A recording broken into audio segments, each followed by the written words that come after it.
Facebook.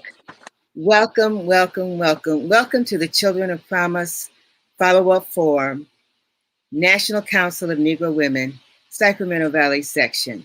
We are so pleased to present this to you, the forum taken from our 20th annual Children of Promise Conference. How do you identify dream killers? We believe that God places something in each and every one of our hearts when we're born of what we are to do in this earth. And we were all born to be a difference maker. We are a difference maker if we're only a difference maker in our families. When we raise families, great families, we raise children who are productive citizens, that is a fantastic job. And I would ask if all of you would congratulate families when they have children who graduate from high school and the parents have never had to go to see the children in juvenile delinquency, juvenile hall. That is a blessing. I'm constantly told that being a parent doesn't come with instructions. And even congratulate the parents who may have had to visit juvenile hall, but their children got it together because the parents got it together. So we are so thankful to have you participate tonight in the Children of Promise Follow-Up Forum and I'm going to leave that for our moderator, Sharon Staffo.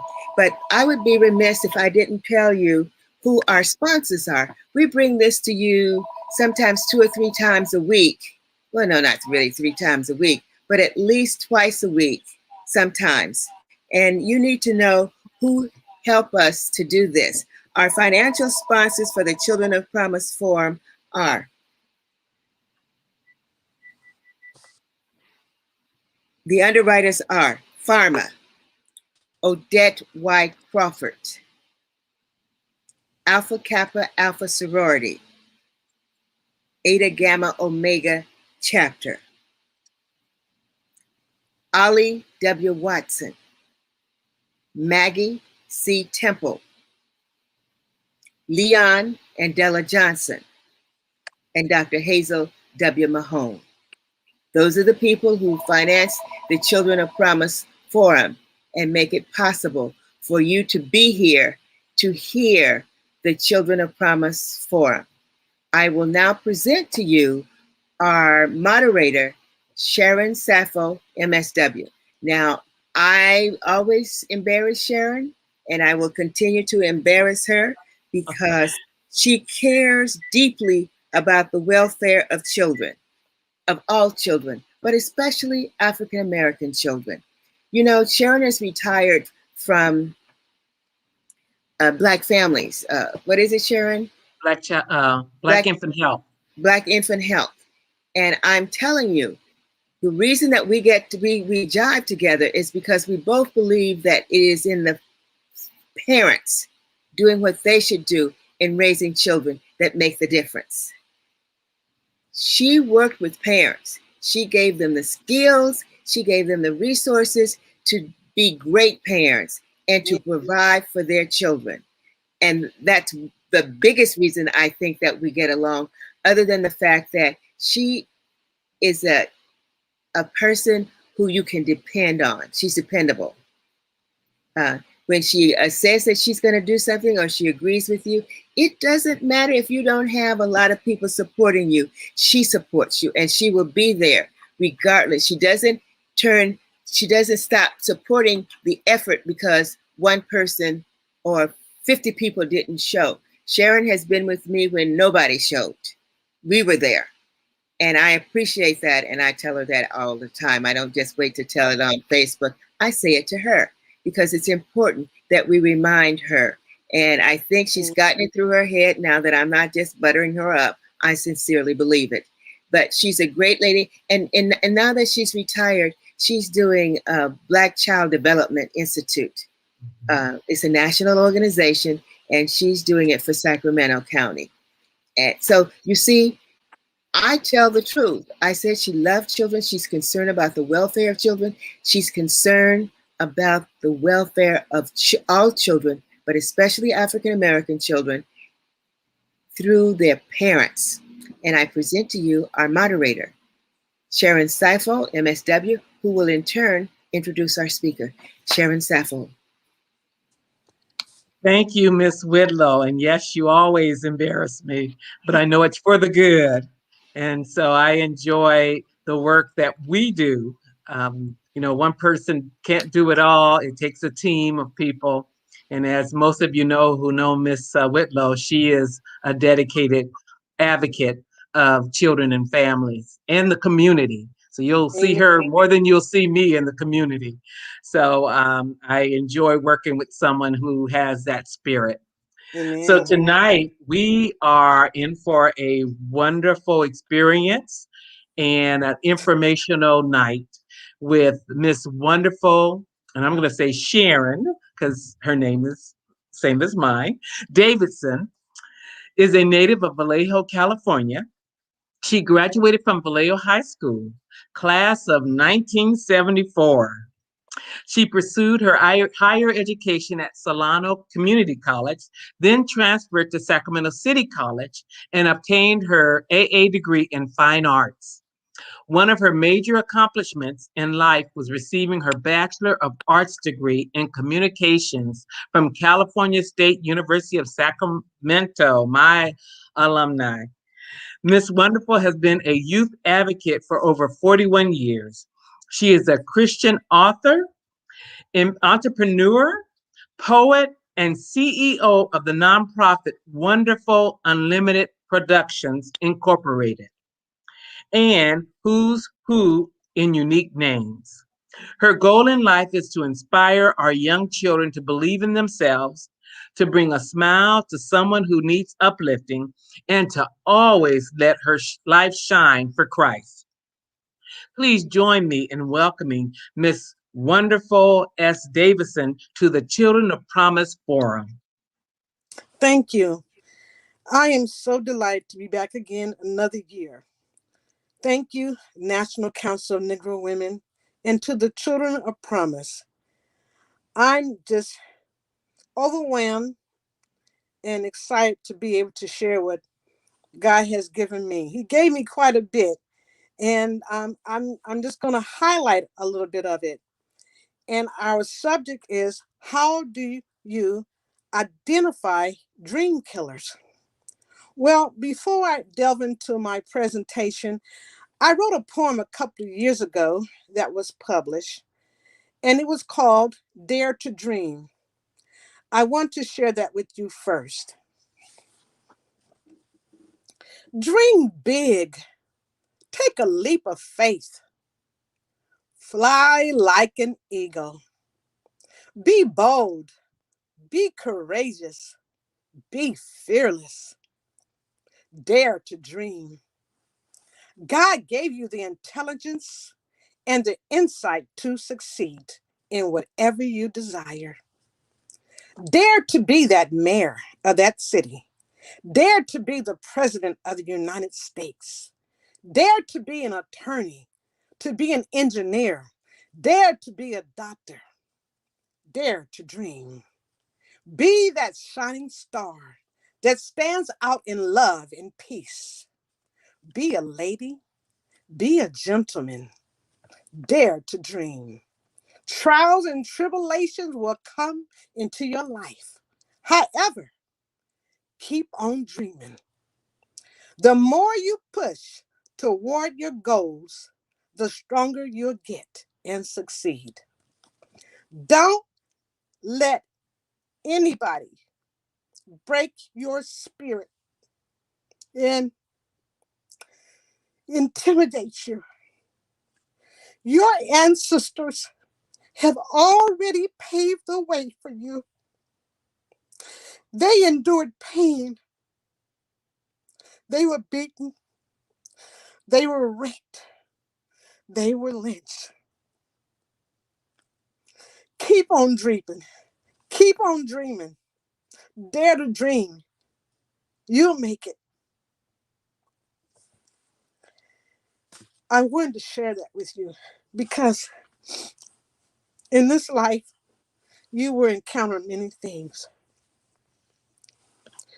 I want to introduce you to a couple of enemies that will approach me as a child and share with you how I overcame them. I'm sure all of you have had some enemies that approach you and want to sabotage what your goals were in life, but you continue to persevere.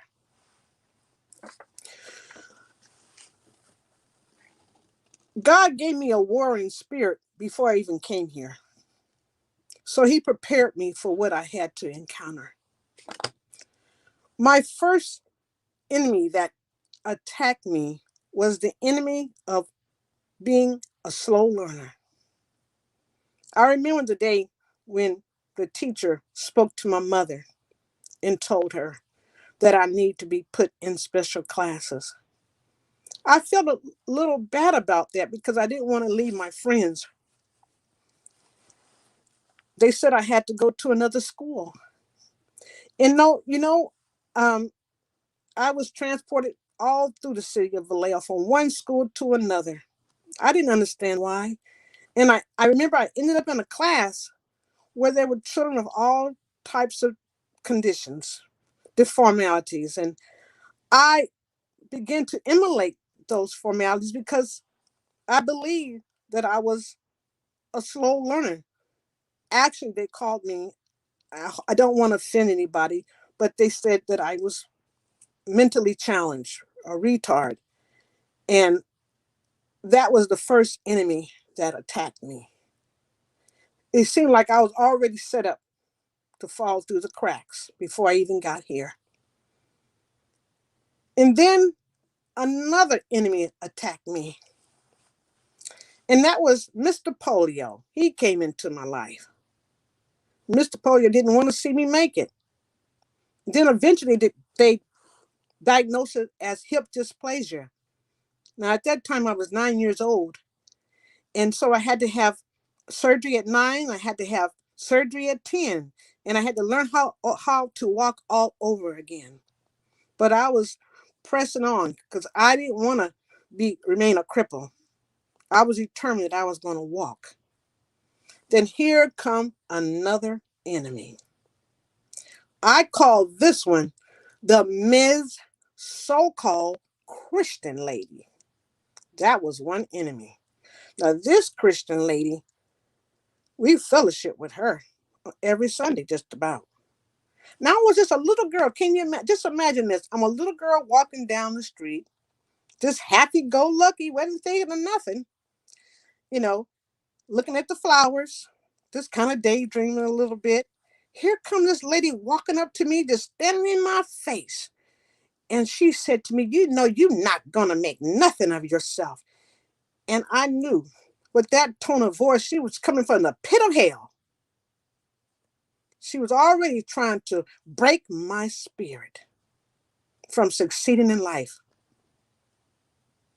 And the last one I wanted to share with you, the other enemy that came was that doubting enemy. It came, Mr. Doubting. Mr. Doubting would come all the time and tell me, you're not going to make it. He would always refer me back to what that lady said. You're not going to achieve nothing. But because my mother was going to church and I would sit up there and I would listen to what the preacher was saying, the missionary was saying, and he was talking about healing and God can restore you. He can create a new mind. And I took that and ran with it. And one day I was sitting in class and I began to pray. As the teacher was talking, I started praying to myself. And I said, Lord, please touch my mind. I want to be in regular classes. And as soon as I said, Lord, touch my mind, the teacher walked over to me. It wasn't hardly a second. And she says, wonderful. I want to put you into some regular classes. I want to mainstream you. She said, now, if you mess up, we're going to put you back in special training. And I said, oh, no, ma'am, I'm not going to mess up. No. So that first year, I was in two regular classes. I made an A and B. Then the following year, I made several A's and B's, and I received a medallion for being an outstanding student. Then went on to high school, and for 2 years in a row, I received Who's Who and Outstanding American Student awards. I also was just honored with accolades. I went on to college and pursued my endeavors, and the Lord has blessed me to retire from the state of California. So if I would have listened to that one lady that said you wasn't gonna never make nothing of yourself, I wouldn't be here today speaking to you. I just wanted to share that little bit about me. Now what I want to discuss with you tonight is several things. My heart has been really pressing about young people. And I'm just burdened down about what I'm seeing right now, and how can we help our young people? What has taken place in our community that has caused our culture to dummy down?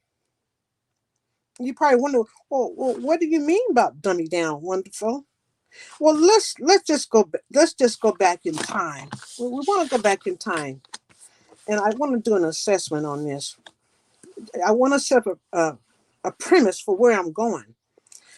Um, I know all of you all know this novelist, American novelist named Toni Morrison.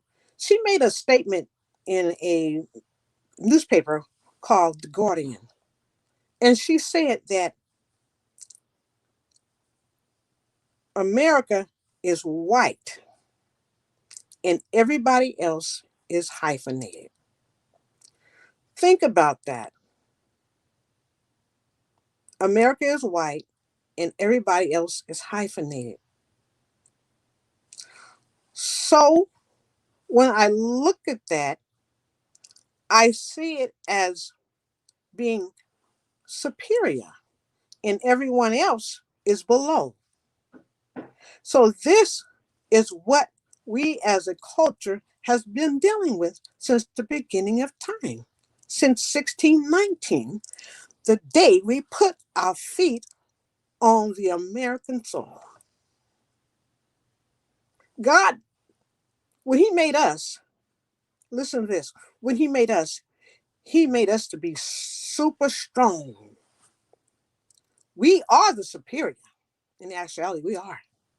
We are powerful. We are almighty. We are kings and queens. When God created us, he gave us all the activities of our limb.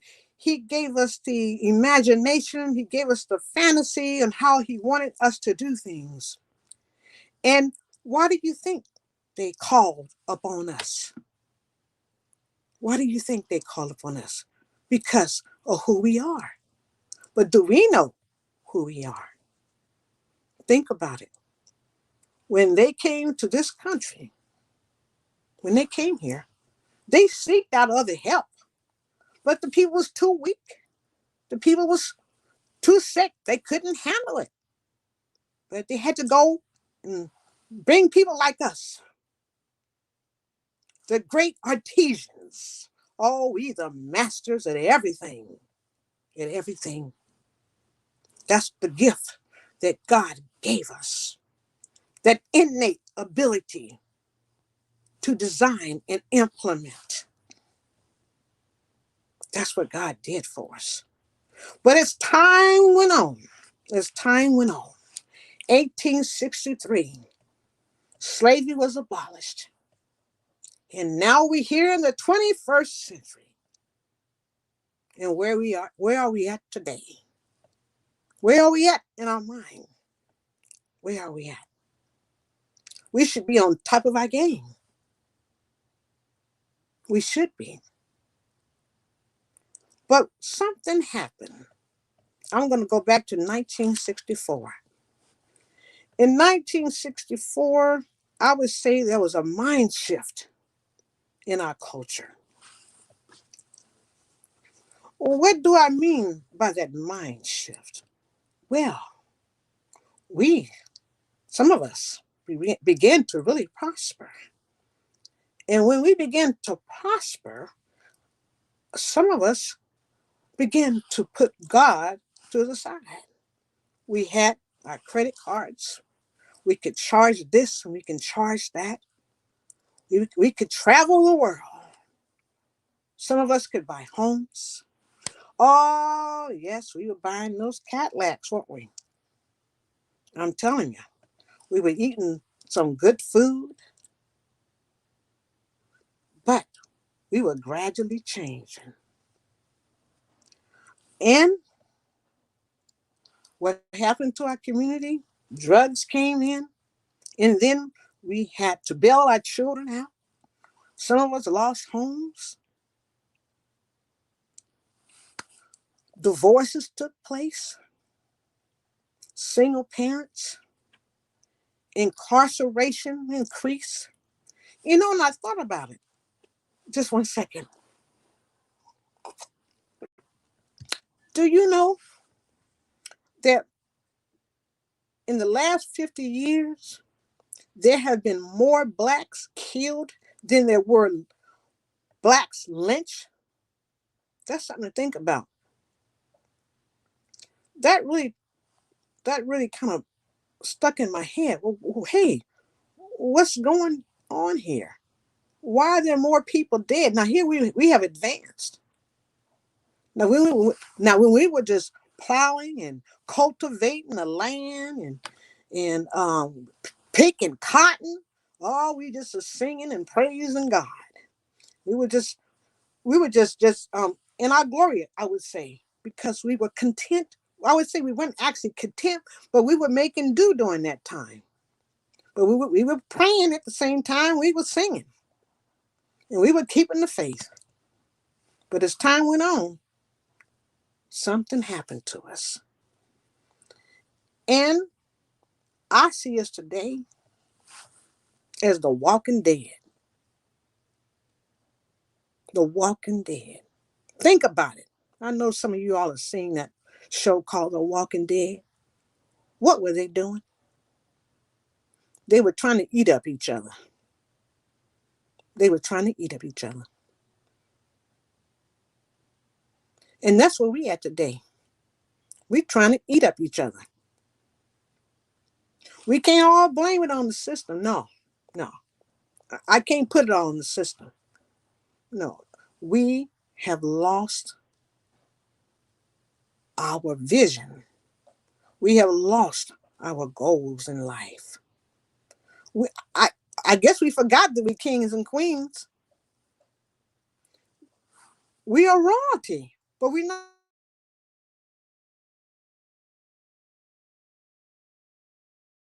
We can't help our children. Some of us, I must say, have been bamboozled and hung and hoodwinked and how do you say it? Bamboozled and hoodwinked. We have. Some of us have allowed ourselves to become indoctrinated and assimilated. Now, let me talk about indoctrinated and assimilated a little bit. Now, I'm noticing in these last couple of years, why is it that so many of our black little children are committing suicide? Can someone tell me? Can someone tell me why are they committing suicide? Now, over just because somebody called them a name, I would like to know something is going on here. Now, 50, 60 years ago, I was called all kind of names. My hair was pulled. I was pushed on, but it didn't cause me to want to commit suicide. So something has happened to our children's mind. A lot of our parents can't help our children because they have a mind problem. Babies raising babies. So how are the babies going to save their children from committing suicide? Tell me, how? Here we are in the 21st century. And another thing, I was thinking about these homes, these mothers that are single, that are allowing someone to come into their home that's taking advantage of their children. The girls come up raped, the girls come up pregnant. Sometimes the girls run away. I was reading where there are over 10,000 black women and children missing. Now, can you tell me why? Now we got the thousands and thousands incarcerated, and we got thousands and thousands and thousands missing. There's a problem going on. We have dumbed it down. And what can we do about it? What can we do about it, my friends? What can we do about it? Yes, I was thinking too, why are so many of our girls being kidnapped? I know it's sex trafficking, but there's something else going on too. Let's think about it. There's something else. We, as a people, are the most dissected people in the world. So you know we must be superior. Why is it that our blood is so important? Why is it that every part of our body is so important? Why do they need us? That says a whole lot. Now, you know we should walk with our heads high. Our heads should not be hanging down. We should not be self-defeated. No, we shouldn't. We need to tell ourselves we are somebody special. And if you're going through, like I said, you need to just catch hope to faith. There are resources out there that can assist you. I remember when I was going through, I had my friends that I knew that believed in me, that saw the potential in me that I could talk to. Sometimes I had to seek out professional counseling. I love to read. I love to journal. I love to write poetry. All these things were good therapy for me. It really was. And then I like to volunteer. I like to be a part of a group that's doing something productive to help people. That's what I like to do. And that's what you have to do sometimes. You have to get out your comfort zone and find a place where you can create and excel in life. There's something else I want to share with you. When it comes to dignity and pride, I was listening to Monique Parker a couple of weeks ago. She mentioned that she was in the airport and she saw some black young women in the airport. They had on dirty house shoes, a bonnet, they had on their PJs, and some of the girls didn't even have their hair combed. Just that alone is a reflection of who we are as a people, I must say. Where is the pride? We're always talking about this person doesn't like me. This person won't give me a job. They mistreated me. Every time I go in the store, they don't look at me the right way. Well, how are you dressed? How are you acting? Do you have manners? Do you know how to go in and out among people? First impressions mean so much. People can judge you in a matter of 3 seconds and tell who you are. So before you go out your door in the morning, make sure you look presentable. I remember my mother and my auntie and some more people that did work for white people. They would clean their houses.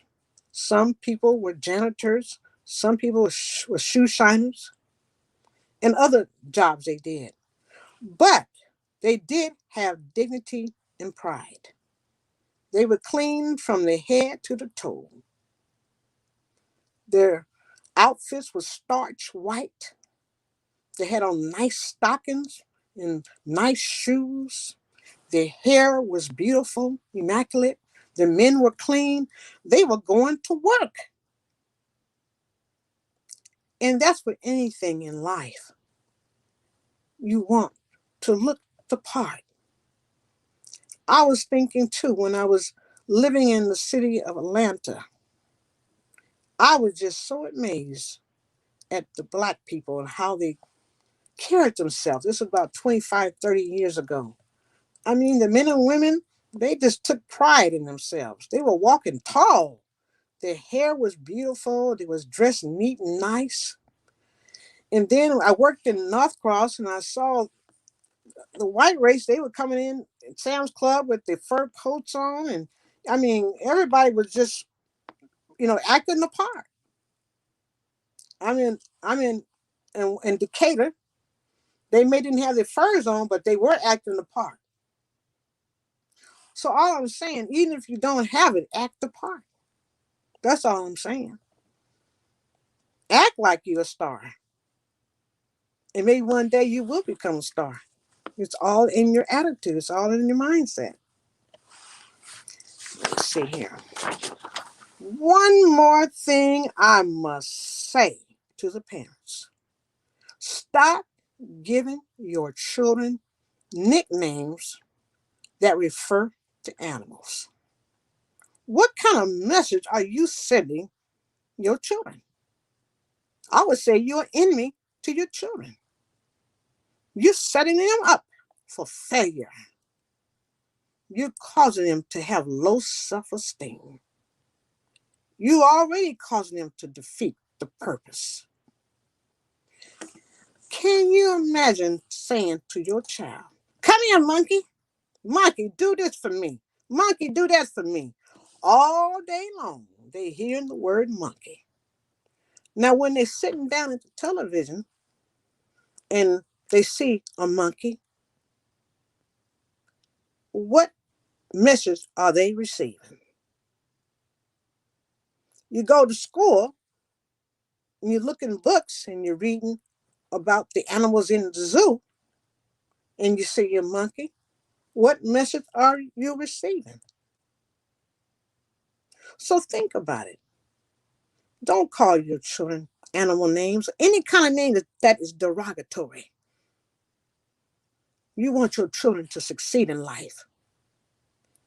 If you're going to give them a name, what about lovely? What about special? What about unique? What about springtime? There's all kind of beautiful names out there. What about star? Okay? I just had to share that with you. Stop calling your children animal names. You're already causing them to want to fall through the cracks. You're already causing them to want to commit suicide. That may be the one thing that pushed them over. Okay? You don't want to push them over. No. Let me see what.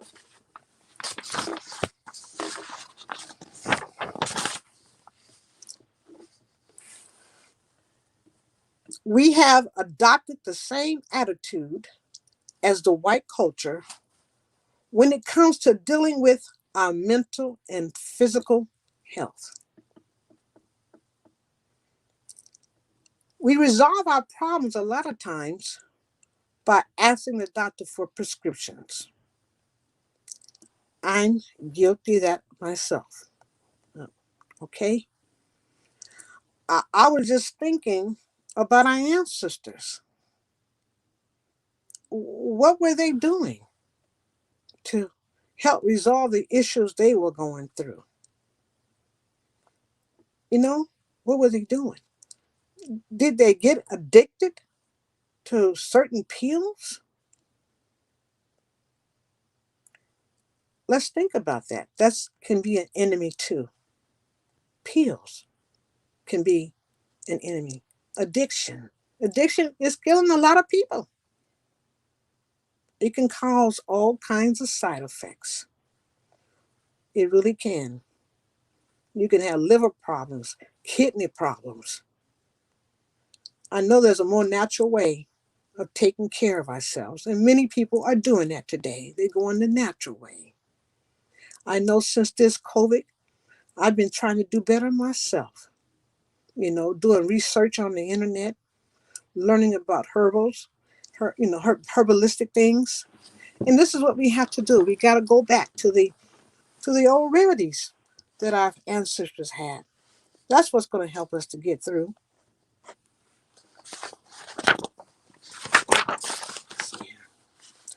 Poor housing. That's an enemy too, I would say.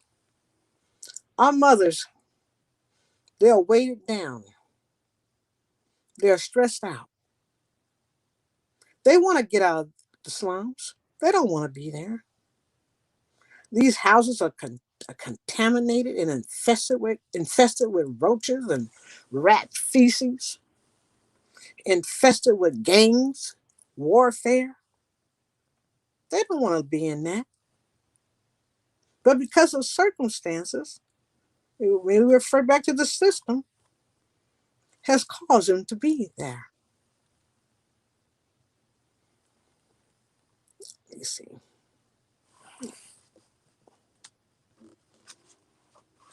One more thing I've been noticing too. So many of our black young men have been killing their girlfriends.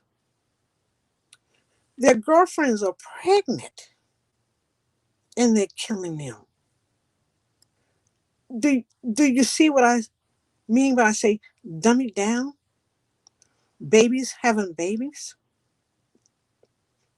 Can you see it? Addictions, drugs. Can you see it? There's a problem here that needs to be resolved. I'm finding one thing that we have lost that has not been taught in the last 50 years. A lot of people don't have mother wit. That's one of the major problems. Mother wit. If you don't have mother wit, you cannot be cognitive of what you are doing in life. Let me say that one more time. If you don't have mother wit, you cannot be cognitive on how to navigate through life. You have God. You stay connected to Him, and you'll be able to hear His voice when you're connected. But when you are not connected, you will hear other voices. Do you know what I mean by that? Those other voices that you will hear will tell you to do things you should not do.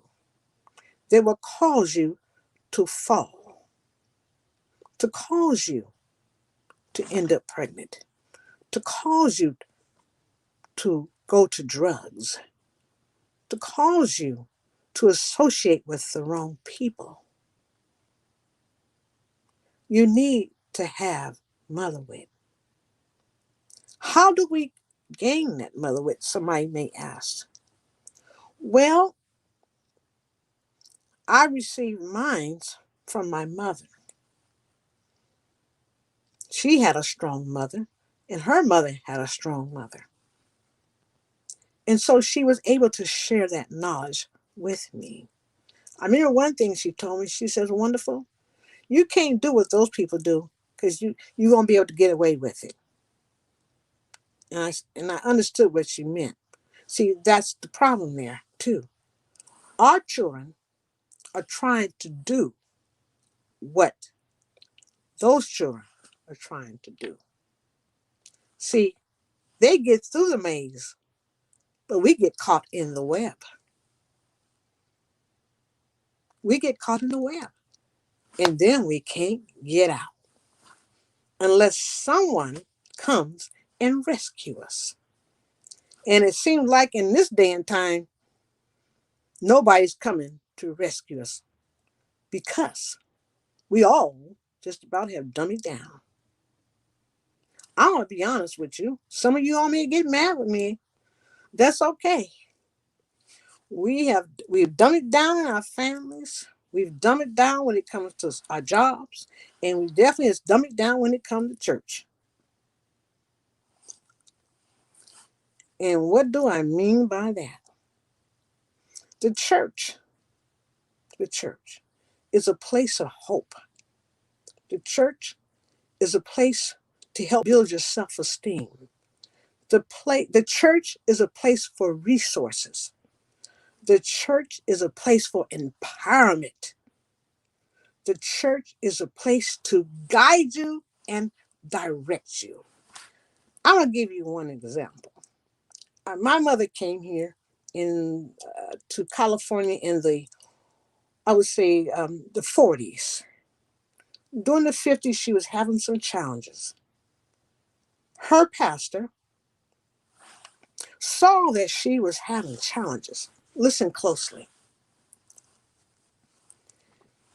His name was Bishop McLaughlin in Pittsburgh, California.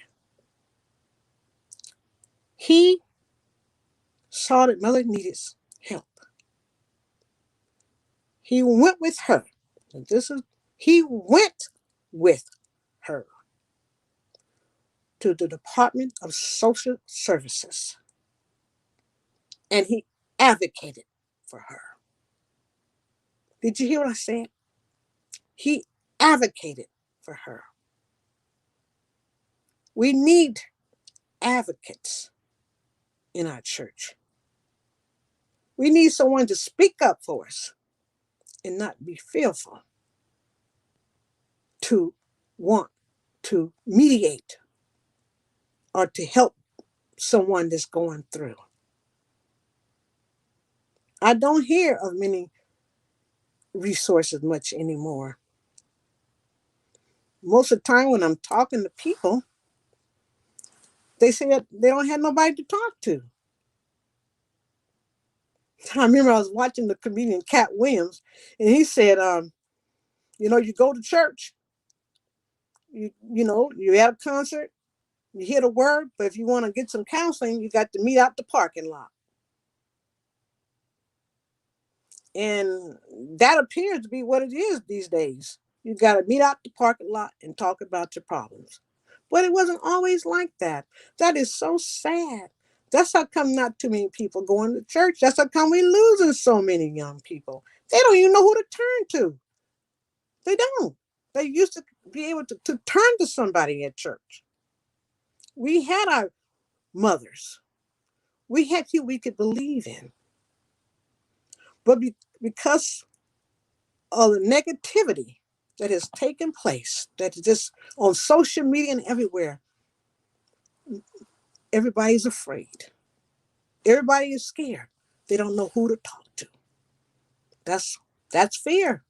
That's another enemy. That's what's calling us to fall through the cracks. Many of us, because we don't know who to turn to. Yes, we can turn to God. We want to talk to somebody down here.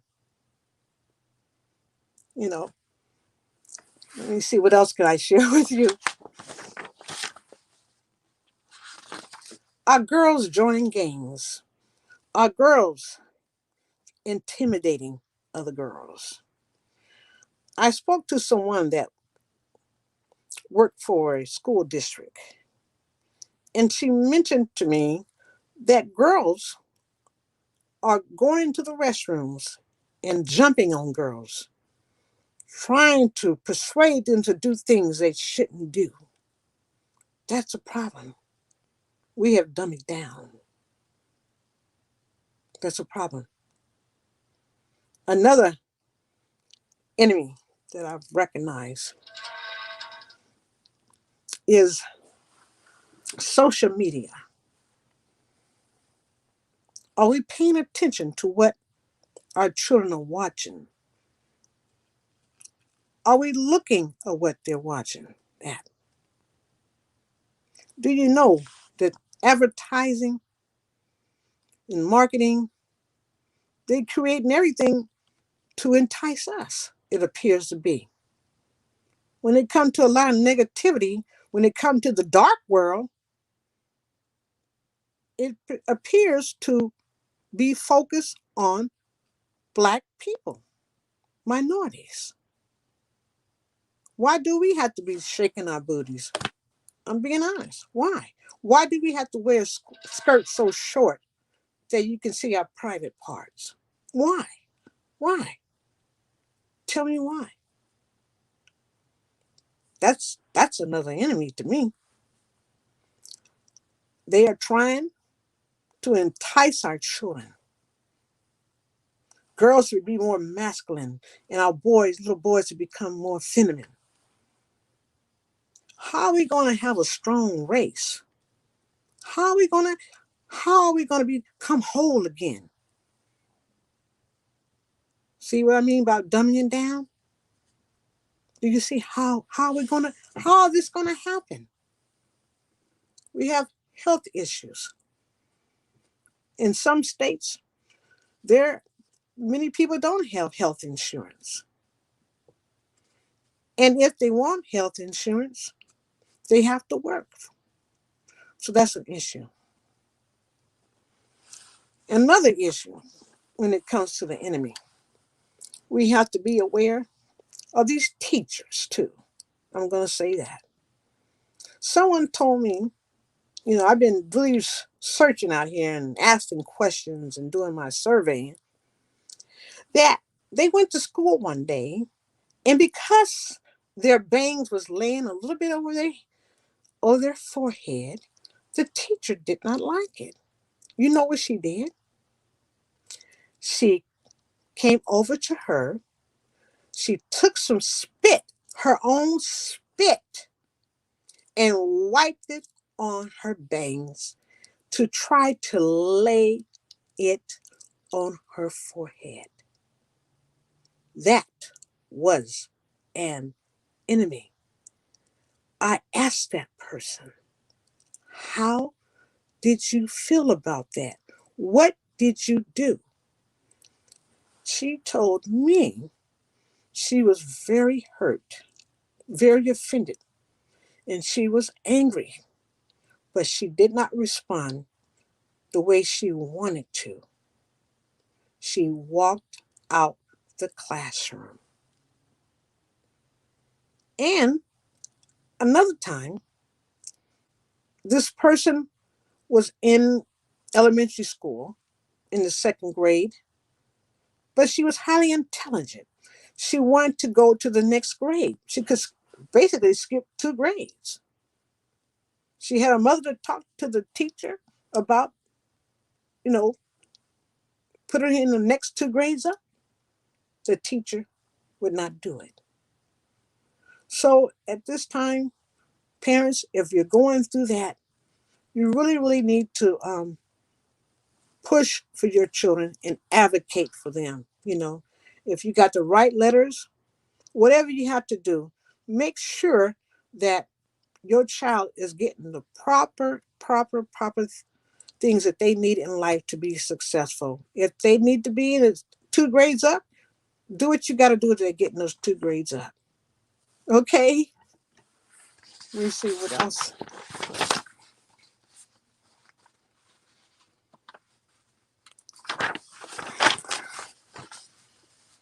I'm concerned about the police harassing our children.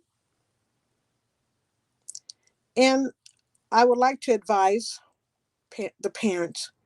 I think you need to get familiar with the codes, vehicle codes, penal codes.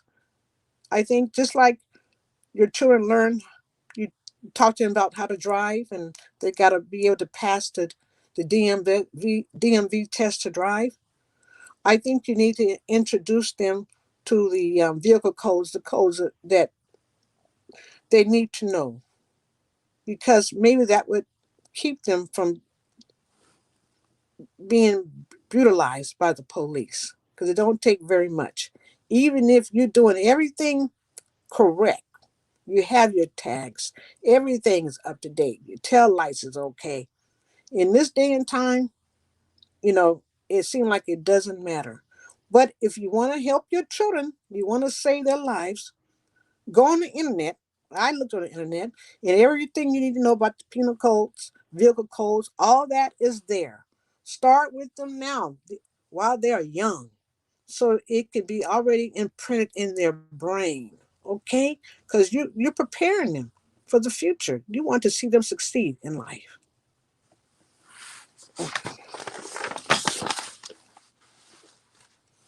Well, this is all I have to say tonight. I have much more, but I'm going to stop here. And I just want to let you know, whatever you want in life, all things are possible. Tell your children that they can reach for the stars. They can make whatever they want to make out of their life.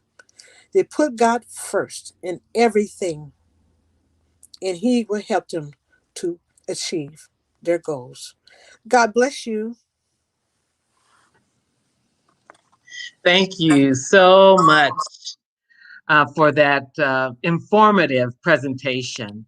And I have to say, I want to thank you for sharing about your childhood experience, because that people can relate to that. That's so relatable. And it just um, emphasizes the need for parents to be aware of what's going on with their children in the schools. And when you were sharing about what even the people in your community said to you, it just reminded me of that scripture that says, "Life and death are in the power of the tongue," and how powerful words are. But we don't have to allow those words to defeat us. But for children, they depend on us as adults to be the ones that encourage them, the ones that build them up, the ones that let them know that they can do anything that they want to do. So, for you, what was it that kept you going through those experiences that you had? Um, I, I, when I look back, I wanted to succeed, and what helped me? My mother. Mm, My mother's from my mother. She died at 92, but she was mm, very proud of her family. She was from Palestine, Texas. mhm, They were sharecroppers. They were hardworking people, and she would always talk about her family being, teachers. They were professional people, mhm, and she would just, they were in the church, working in the church, and they were leaders. And I, because she, reiterated about her family and their successes, I want to be like one of my family members. So mm, I figured if they did it, I can do it too. So I really had to claw through life, mhm, claw through it. You know, I, mhm, I really did. It's like mhm, I was in sinking sand. yes. It's like I was falling through the sand, but Mhm, God would give me enough strength to get up, get up. yes. He'd give me Yeah. enough strength. He would pull me up, and I keep going, and I just keep going. And that's the way it's been for these last 66 years. You know, um, Yes. I I just thank God that he sent people. He sent people in my life that saw that I had some potential. Mhm, I just begin. yes. It is so important to have people who see the potential in us and nurture that potential, and who don't try to drown it out. So many people came in my path. So many. Mm.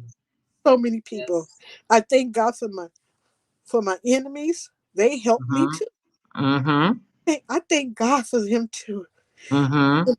So many church people, so many white people, Mm-hmm. people of all nationalities. Mm-hmm. I'm still clawing through. Yes. Can't give up. The good fight of faith, as they say. And you have to be um, your own. Sometimes you have to be your own encourager. You know that song that says, "Sometimes I have to encourage myself." You have to encourage yourself, and it sounds like you had to do that throughout your life and growing up. And there's nothing wrong with that. Because eventually you're going to find that other person who's going to come alongside of you and going to encourage you just as much. And so, God always would say, he always has a ram in the bush. He always has somebody who sees the potential in you, somebody who God will send across your path at that right time. Just like that teacher, when you prayed that prayer and that teacher was moved to put you in a regular class, and that motivated you. And that was that little spark that you need. All we need is that little spark to get us going. Like you said, we come from people who have persevered through horrible situations, and they kept going on, and they kept encouraging themselves, and they kept making a way, as they say, out of no way. And that's embedded in us, I believe, that we have that spirit from our ancestors and from our family that keeps pushing us towards greatness, Yes. because it is in us, Yes, it that is. greatness. Yes, it is. Yes, it is. And so look at your accomplishments now and the people that you are impacting, not only through tonight's conversation, because you shared from your heart, and all of us have a story. And knowing that, we experience these things and still we stand. And I think that's so, so important. And you talked also about, the mental health and physical health. And I think our our culture doesn't talk enough about mental health and the importance of mental health, and going to get what we need, just like as we do with our physical health. And so I think it's important that we normalize that, so that our community will not hesitate and will be able to find. And also we have to advocate on the other end too. There needs to be culturally appropriate therapists and resources for the various cultures that are going to be in need of those services. So I think that's something that I think is very, very important. There I've been to counselors, and I found great comfort in going to a counselor, just being to talk freely, Right. Just not to talk. be judged, Right. you know, to be Right. able to share from your heart what's going on in your situation. It just helps you It to be does. with somebody who's there to just listen and to help you process what you're going through, and then help you walk through Yes. it to the other side. Yeah. So I encourage people to seek out. And now, with the resources that have been given to mental health services, I know that there are more culturally appropriate therapists out there. During the pandemic, they were allowing people to call in and talk to a therapist. So it's it's very, very important that our community reaches out, so that we Amen. don't have people who think that their only alternative is to end their life. Amen. We don't want our children resorting to suicide or self-harm when they think it's too much for them to go on. Yes. And so, Sharon, oh, go ahead. go ahead, Sharon. Go ahead, No, no, Sharon. no, go ahead. I was gonna come to you. Oh, okay. One of the things that's really bothering me at this time is the teacher taking spit Mm. and putting on a child's bangs. Did she tell her mother? I'm not for sure. I mean, You know what, parents, all parents, grandmothers, whoever is raising children, we have got to create an environment where our children would tell us something like that. Can you imagine taking spit, Mm-hmm. my spit, and putting it on a child that doesn't belong to me? I know. Yes. Because I don't like who I might not like her bangs. I may not like them. I thought she was going to say she cut them, but to I did spit. too. And you know what? It reminded me of Margaret Fortune. I heard Margaret Fortune say the first week in school, they don't teach anything to children.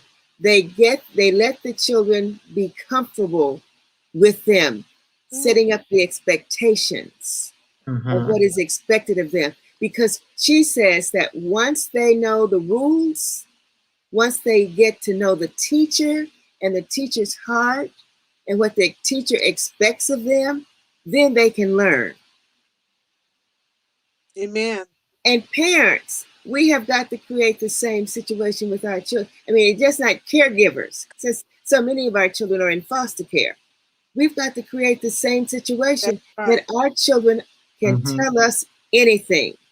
Now, Mm-hmm. I'm And, not saying we're going to agree with everything they say. Right. I'm not I'm not saying that at all. I mean, because sometimes, children, parents say, well, I know my child wouldn't do that. Well, my mother used to say, I don't know what she would do behind my back. I would hope that she wouldn't do that. Yes. But we've got to be open, but they still have got to come and tell us. There's no Yes. reason for a teacher even to cut your right. bangs or to spit and pull your hair. Oh my Lord. I mean, that is really, I'm sorry, that is really bothering me. That's yeah. Yeah. And what does it do to that young child who, is made to feel like she's, nothing? And that particular person, it didn't keep them from not succeeding in life. That Mm-hmm. one experience. That person worked for 45 years and retired. That person had two children, both um both professional athletes. One was a coach and one played football. Mm. So that's how God works. Yes. Yes. One of the things that I heard you say throughout, and especially in the beginning, about resilience and knowing who we are. And Sharon, that brings us back to what Bertha Gorman was saying when Mm-hmm. her parents told her how important she was. And you said, uh, wonderful, know who you are. Mm-hmm. Yeah. When that little white girl who lived on the same side of the track that they did. So we know that in the South, in Mm-hmm. those days, if white people lived near you, they were poor. Right. Because if they weren't poor, there's no way they would live in the black neighborhood in the South. Right. And then she was in Texas. And when that little Hmm. girl told her, I'm better than you, looked at her and she said, and just said, I'm better than you. Hmm. Now that can be a dream killer That's unless parents, please hear me, Mm-hmm. unless we teach our children that they are important and who they are, amen. and Yes. that nobody is any better than them. They may have better clothes than you have, Right. they may Right. wear better shoes than you do, but Amen. they're not better than you. Amen. Right. I mean, I don't Yeah. know how you teach it. I don't know how you teach it, but we've got to get our children there. Sharon, go ahead. Yeah, I was going to say that's, I think, where you speak it into them. You tell them who they are. You Amen. speak words of uplifting, Amen. and you bless them with your mouth. You don't curse them. You don't call them names. You don't identify them negatively. You tell Amen. them that they are beautiful, that they Amen. are intelligent, that Hmm. they are capable, that Amen. you expect more. Like you said, you expect more of you than that. That Amen. we. I know back when my growing up, I used to hear my uncle says that they were told, you represent Sappho's. You a Sappho, so you need to Yeah. be on this level because of who you are and what you're representing. So I think we have to get back to that, of Amen. pride in our family, pride in our family name, pride in who we are in the community, and Amen. wanting them to know that they are upholding the family name and how they Amen. conduct themselves. Sharon, you invited me to my very first college program at Sac State. Oh, When we used to invite 7th through high school, would oh go and yeah. teach them about what was going to college all about. Mm-hmm. I went, and I can't remember the year, but Clotilde Herndon, that was her name then. Mm-hmm. She was Yes. talking, and she said before her children went to school every single day, they were told they were loved, and they were told that they were Herndons. Oh, you can say whatever the last name is. Mm-hmm. And when you go to school today, same as what you were saying, Sharon, you are representing that last name. Amen. And you know what is also good about having children say their last names is that they're talking about generations that they've never met, All right. that have Mm-hmm. put them here today, that have gone through something so that you have a better life than I Yeah. had. Mm-hmm. And that's whose shoulders you are standing on. So I took it when I worked with the Missionettes at Calvary Christian Center that the children always had to say their first and their last name because they have a last name. But the other reason that I did it is that Oh. I had learned that white people, we weren't, when they looked for us, they had to find us with the cattle, with the Oh. animals. We didn't have last Mm-hmm. names. We only That's had right. first names. Mm-hmm. Right. And I would never perpetuate that. So I had all of the children, and I'd go today. I said, "What's your name, sweetheart?" Well, Johnny. Johnny who? Johnny Cat? Johnny Dog? Johnny who? And because when you say a last name, you're talking about your heritage. And Mm. when you Amen. teach that to children, and not only children, we teach it to ourselves. When we are not married, we have our parents' last name. When we are married, we have our husband's last name. And we're Yeah. still talking about generations of people we didn't know. And if you're Yeah. successfully married, you are doing well today because somebody behind you did something for your husband to excel to the point that he has excelled. And together, you're excelling even more. But anyway, Mm-hmm. that's just my little story there. And one of my little girls said to me, she said, "Well, Sister Tommy, my friend asked me what was my name, and I told her my first and my last name, and they said, well, we didn't ask you all of that." I said, "Okay, that's fine." So you learn with your friends. You may not have to say your first and your last name, but when anyone Right. else Mhm. outside of your circle ask who you are, and you say your name, you say your first and your last name. Yeah. I do that today. And sometimes when the people are introducing themselves, they only say their first names. And I'm the only one in some cases who say my first and my last name. It's just, you know what? You guys, I don't know if you really know this. This really happened. I worked for Cigna, and Oh. we had a lady in human resources. And she asked me, why do I always say my last name? And I told her the same thing that I just told you. Oh. She said, that's not true. It wasn't true that white people don't introduce us, don't introduce us by a last name. But we were in a training together, and there were 3 of us in a group, and I was in her group, and she had to introduce everybody, all 3 of us. The white girl had a last name. She introduced the white girl by her first and her last name. She introduced me as Tommy. Mm. And when she said that, I looked at her and she looked at me and she remembered.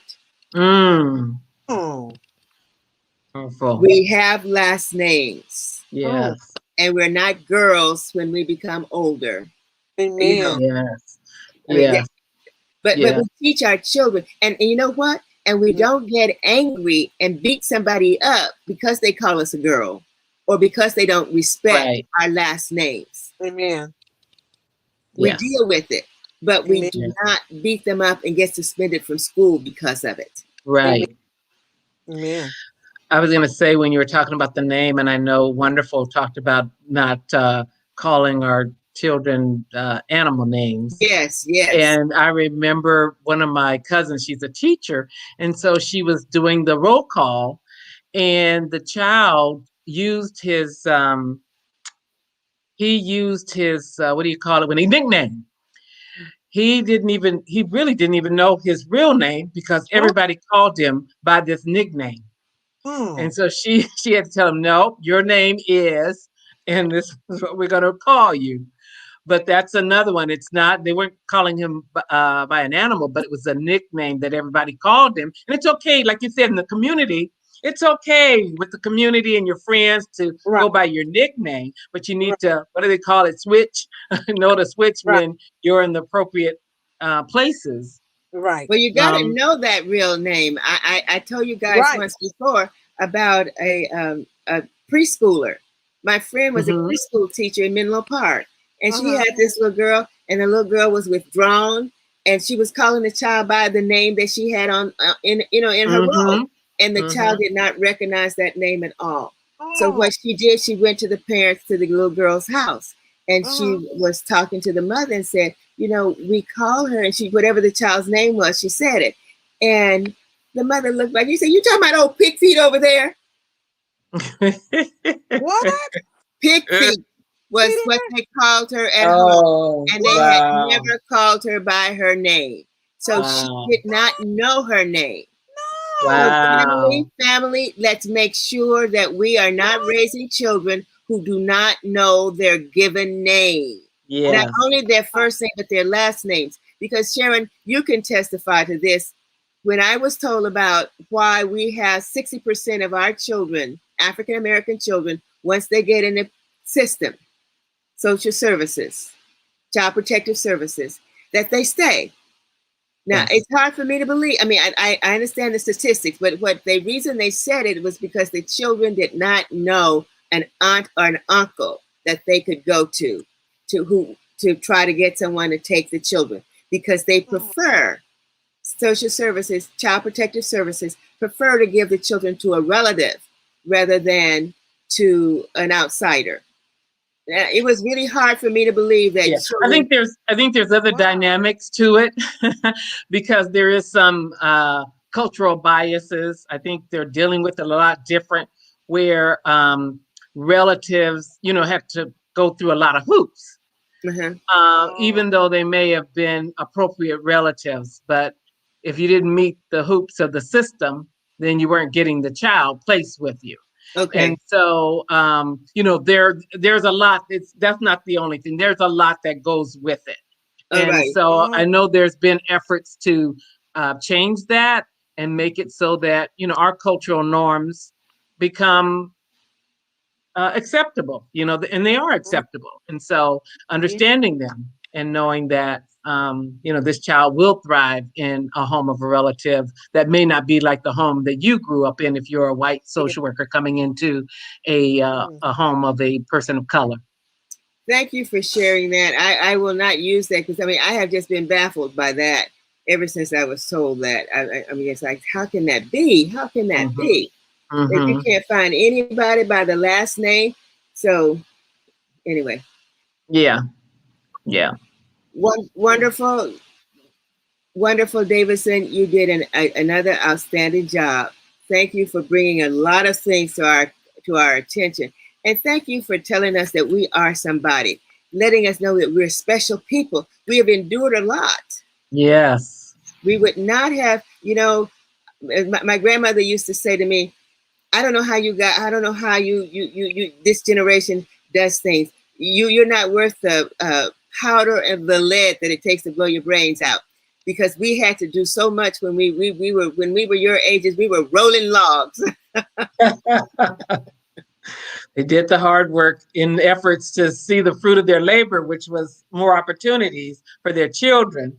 But they still wanted us to have that work ethic. I know my father, he took us out to the fields and we had to pick tomatoes and onions. Oh, And he said, either you're gonna learn to work with your hands or you'll learn to work with your brain. mm, So, they really wanted to instill that value of hard work, but also education. Education Yes. was important also. But They worked hard, and it's a admirable thing. I think we need to appreciate that, because I just was talking to my sisters and I've said, the government's giving out too much money. What's going on here? And they're not talking about job development. They just now started talking about job development, because that's really what's going to empower you, and that's what's going to bring you wealth, is when you can either become an entrepreneur, or you work and save money. You got to have a way to sustain yourself. The government's not going to always be there. If they are, they're going to keep you at a level that is a poverty level, and not a level that's going to bring you up to, where God wants you to be. And so we have to be careful about, this thing too, and understand that what our parents knew to be is that if you worked hard, you were going to get where you want it to be, and you're going to be able to sustain yourself, take care of yourself and take care of your family, and carry on. And so that's an important tribute and resource that we need to hold on to in our community, to know that we're strong workers, and we need to continue that legacy of working hard and getting to where we want to be able to stand up on our own 2 feet. It's okay to go for help when you need help, but you want to be able to stand up on your own 2 feet and take care of yourself and your family. You're so correct. Josephine Watts said, it's terrible that our parents are cursing their children. And that goes to what you've said, Sharon. Life and death is in the power of the tongue. It is terrible that we curse our children. They should not be cursed. They don't feel that they're loved unless somebody is saying negative things to them. They grow up. And Sharon said, and I translated it, Sharon, that when people are negative to us and constantly put us down, we don't need to stay in that situation. Now, when you're at home, you can't do any better when for your child. But when we're outside of the home with friends, we don't hang around with friends who are constantly telling us what we're not going to be and what we are. First of all, the parents have already told us and built us up that we're somebody special. We love you. This is our home. You're going to school to learn. And if that teacher says anything differently to you, then you come and tell me. Remember what, what's the guy's name? The comedian said, when the teachers, he said he wanted to be on television and nobody in the family had been on television. Steve Harvey. His father told him to write down what you said, what you want to be. And every day before you leave this house, you read it. Clear? Amen. He says he sends that teacher a platinum TV, whatever those big screen TVs are, every Christmas. So she makes sure she can see him on television. Oh, wow. But you see, the teacher put him down. His father, he thought his father was going to whip him. He went in the room and was pulling his pants down. His father said, "Get up, boy, get up." That's how that's what he was used to being talked to that way. Get up, boy. Now, what is this that this teacher wants you to say? And he told him, go say what the teacher wants you to say. You see how we're training our children to learn how to circumvent the system of negativity? Tell the teacher what she wants to hear. Right. That's it. That's right. But then you write what you want to be and say and read it every morning before you go to school. Amen. Powerful. So, I don't know how you do it. You ladies have to talk about it. Sharon, you have to talk about it, how we build those kids up. But they need building up, because you see what I have been saying in my walks for those who walking on the street where I live, is that people have said that our children are behind because they haven't been to school. The research says that they're behind. But it's our job not to allow them to be a self-fulfilling prophecy. Amen. That's right. Yeah. Yes. They may be behind, but we're not going to let that be a crutch as to why you're not succeeding in life. And when you as parents have done the best you can do, those kids don't necessarily have to be behind. We heard Bertha Gorman talk about the fact that her parents were not educated, but they read to them They told them stories. Mm-hmm. They told them Amen. Bible stories. They told them other stories. And one of the things, I don't know if you read Brer Rabbit or not. When I was a little girl, we had Samuel McCormick. We had on Fridays, we had a day when you can, part of the day you can get up and say whatever you want to say. He always told a Brer Rabbit story. And in those days, I wasn't sophisticated enough to understand Mm-hmm. how ingenuous Brer Rabbit was. And Bertha told us she just gave us a little clip of it. When the hunter came and was going to shoot Brer Rabbit, Brer Rabbit said, "Oh no, you don't want to shoot me. Just throw me in the berry patch over there." And the hunter did, not understanding that that's where his home was. Mm-hmm. Now you see how he talked himself out, and he wasn't being smart. We look at stepping, fetching. And when I was in college, they said, "Oh, he was Uncle Tom." When I think about stepping, fetching now, yes, the boss. You know who I'm talking about, stepping, fetching. Mm-hmm. Okay. Mm-hmm. Blacks did what they had to do to survive. Yes. Doesn't mean that they were like, but the white man saw them that way, and that's what they did for him. And that's Yes. not necessarily what they did with their families. Mm-hmm. Correct. Let me Amen. calm down. I'm just getting excited. Excuse me. You're right. You're right. You're right. Well, a wonderful discussion, and you started us off wonderful with just the powerful examples of how to overcome all the things that come at us. No matter who we are going to have things that come with us, and it's how we react to them, how we overcome them, how we process them, and don't allow them to define us. Yeah. And so I think you did a wonderful job of showing us how to be victorious, even when there are those enemies. Which enemies are people. You understand? Enemy is not just a thing. Enemies is a person that the enemy uses to try and to destroy you. And so you have to understand that we might use that word enemy, but it is a person. It's not a boogeyman, even though they act like boogeymen. It is an individual who's intent on trying to stop, because they see, usually it's because they see something in you That's true. that That's true. they wish they had. That's true. And so they try to snuff up that fire in you. Mm-hmm. And so you have to realize that all those people who talk about you and who try to point out the imperfections in you, a lot of times it's because they they see something in you. They see a quality in you that they wish they had, but they're trying to snuff it out of you because they can't appreciate the qualities that they have in themselves. So it's a powerful way the enemy comes at us, and but we have that person through that enemy using that person to come through us, to come at us. So we have to be, like you said, we have to be wise and understand that there is a battle going on, but we win. Yes, Amen. yes, yes. Amen. And you know what? But thank you all. Thank you. You know Thank what? you. Wonderful. I think your Yeah. parents, your mother, equipped you to deal with the battle that you were going to face. Mhm. As I said it was this week, last week with Bertha Gorman.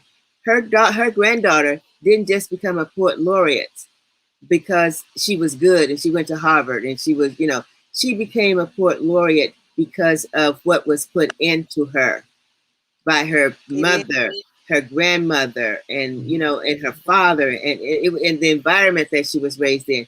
So I say to you, wonderful Davidson, that you were able to be a soldier because something that your parents put in you to help you be that soldier. You was not a weakling to stand back and just take life the way it was. You had some goals. You saw what you want. You saw somebody in your family be somebody. You wanted to be somebody, and they helped you to help be somebody Yes. special. Thank you. Thank you. Thank you so much. It's been a blessing. I enjoyed you all so much. Well, we enjoyed you. Yeah. I can't think I can speak for Sharon. We enjoyed you too. Yes, definitely. And before we leave, did you have something else to say, Sharon? No? How about you, wonderful? No, no. Okay. Okay. But let me remind everybody, if you haven't gotten a shot and you're praying about it or thinking about it, it's time to get it. The state will be open on the 15th, and I believe the 15th is next Tuesday. And there are people who don't believe in the shots, in the vaccines. So you're going to be encountering people who have not been inoculated, who may be a carrier. You know, some people say it's not real, but let me tell you, people who've had loved ones to die from the virus know that it's real. I had a friend who had the virus, and she's in Texas. She did not Oh. die, thank you, God. She did not need a respirator, thank you, God, but she was sick. She was very sick, and it took Yeah. her a while. It took her more than 14 days to get over it. Yes. So, you know, Yes. so just be careful. Please be careful. And if you haven't had a shot, please go get your shots. They're easy to get. I just want you to be safe. I want everybody I know that I think I know, Miss Cheney, Copeland. I don't know you personally, but you're watching today. I just pray that you've had your shots and you're okay. But just remember, we're opening up, and that's going to be part of it. But before we go, I want to say again, the people who underwrite this program to make it special, the Children of Promise follow-up form, are Pharma, Odette Y. Crawford, Alpha Kappa Alpha Sorority Incorporated, Eta Gamma Omega Chapter, Ollie W. Watson, Maggie C. Temple, Leon and Della Johnson, and Dr. Hazel W. Mahone. Those are the people who give money to make sure that we can have a Children of Promise forum, follow-up forum.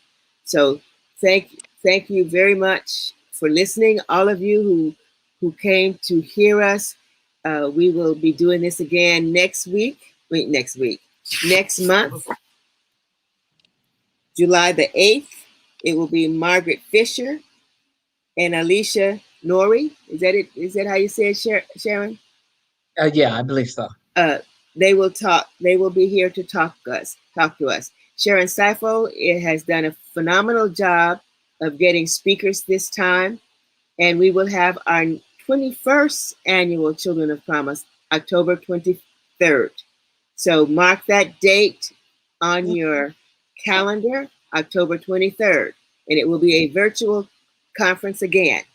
So again, thank you, thank you, thank you, and thank you, wonderful Davidson. Thank you, Sharon Safo, and thank you, Facebook Live. We will talk to you another time. Bye for now.